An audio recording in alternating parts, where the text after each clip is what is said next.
ওচৰ যাওঁতেহে তেওঁক লাগিছে। বেছিকে দুখ পাইছে নি? যাক লাগিছে তেওঁলোকে কৈছে এতিয়া আমিতো চেঞ্চলেছ হৈ গৈছো মানুহবিলাক পৰি, আমাকতো বহুত বেয়া মাৰিলে। তেওঁলোকে কয় তোমালোকক কোনে মাৰিলে?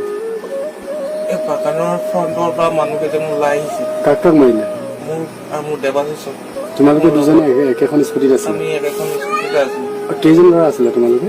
আমি আচলতে 9জন আছিলো। বাকী কেইজন গুচি আহিলে? বাকী কেইজন আমি চবতকে লাষ্টত পৰি গলো। হাতী চাবা এজন আহিলে, আমি চবে লাষ্টত, আমি চবতকে লাষ্টত আছিলো একেবাৰে। তোমালোকৰ স্কুটিখনে স্কেটিং কৰি লাগিল? লাষ্টত একেবাৰে আমাৰ লাষ্টত আমাৰ এইখন স্কুটিখনে স্কেটিং কৰি লাগিল। কাৰোবাক চিনি পাইছা নেকি যোনে মাৰিছে? এজনক চিনি পাওঁ, সেইজন চকীদাৰ হয়। মোবাইলত কাঢ়িছে 2জনৰ, স্কুটিখনো লৈ থৈছে। তোমালোকৰ স্কুটিখন আনিলেগে নে কোনোবাই? স্কুটিখন কোনো নাই না ছাৰ, তাতে আছে। তোমালোকৰ তাৰ পৰা কোনে আনিলে?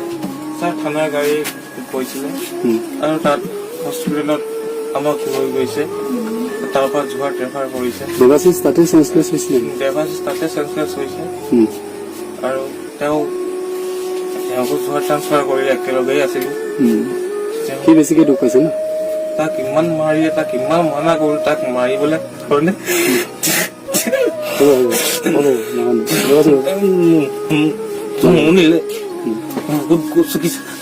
গোটেই ঘটনা কালি নকছাৰী অঞ্চলৰ অন্তৰ্গত গাভৰু চাহ বাগিচাত যিটো মৰ্মান্তিক ঘটনা সংঘটিত হ'ল, যিটো ঘটনা মানে আমাৰ গোটেই নকছাৰীবাসীকে অতি মৰ্মাহত কৰিছে।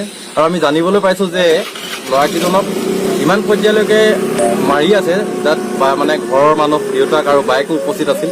সেই উপস্থিতি থকাটো গাভৰু চাহ বাগিচাৰ যিসকল ৰাইজে তেখেতসকলক মানে নিৰ্মম প্ৰহাৰ কৰি আছিল। আৰু ইতিমধ্যে আমি জানিবলৈ পাইছো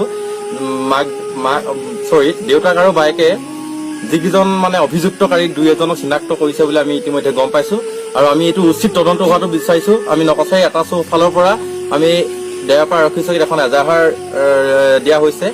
উক্ত এজাহাৰ ভিত্তিত আমি উচিত তদন্ত হোৱাটো আৰু আপোনাৰ দোষীক উচিত শাস্তি দিয়াটো আমি বিচাৰিছো। নকছাৰী গাভৰু চাহ বাগিচাত যি নৃশংস হত্যাকাণ্ড চলিলে, তাত দেৱাশিষ গগৈ নামৰ ছাত্ৰজনক আৰু তেখেতৰ লগৰীয়াসকলক যিদৰে মাৰপিট কৰিলে, তাৰ পৰিপ্ৰেক্ষিতত দেৱাশিষ গগৈৰ মৃত্যু হৈছে। আৰু দেৱাশিষ গগৈ যেতিয়া মাৰপিট কৰি আছিলে, সেই সময়ত দেৱাশিষ গগৈৰ পিতৃ দেৱজিৎ গগৈ, প্ৰাক্তন আঁচনি নেতা দেৱজিৎ গগৈ আৰু তেখেতৰ ভগ্নীয়ে যেতিয়া নিজৰ সন্তানক আনিবলৈ গৈছে, তেতিয়া তেওঁলোকৰ গাড়ীত প্ৰহাৰ কৰিছে। গাড়ীৰ ভিতৰত তেওঁলোকক আবদ্ধ কৰি ৰাখিছে। গাড়ী বাহিৰলৈ ওলাবলৈ পৰা নাই, নিজৰ ঘৰৰ সন্তানক দেৱজিৎ গগৈ উলিয়াব পৰা নাই, সেই অত্যাচাৰৰ মাজৰ পৰা তেওঁলোক বচাব পৰা নাই। তাৰ পাছত নিজৰ দেৱজিৎ গগৈ পুত্ৰকটো পিটিছেই দেৱাশিষ গগৈ, আকৌ নিজৰ দেৱাশিষ গগৈ পিতৃকো পিটিবলৈ লৈছে আৰু ভক্তিকো পিটিবলৈ লৈছে। আৰু যিজনে চলাই গৈছে চালকজনক 3 নে 4 ঘোচামান মাৰপিট কৰিছে। তাত 100জন যি মৰেল পৰিস্থিতি কৰিছে তেওঁলোকে। গতিকে এনেকুৱা হৈ থাকিলে আমি অসমখনত কেনেকৈ জীয়াই থাকিম?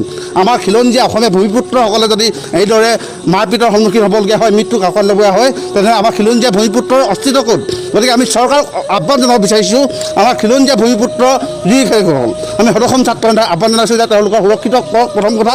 দ্বিতীয় কথা, মোৰ ল'ৰাটোতো মাৰিলে যদি মাৰিব বিচাৰে তেওঁলোকে কওক, তেতিয়াহ'লে মই বাপেকজন হাবি হৈছোঁ।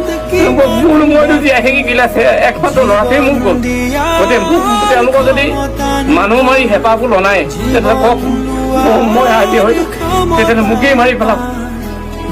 তাৰমানে আমাৰ পৰিয়ালটো মাৰি পেলালোঁ। আমি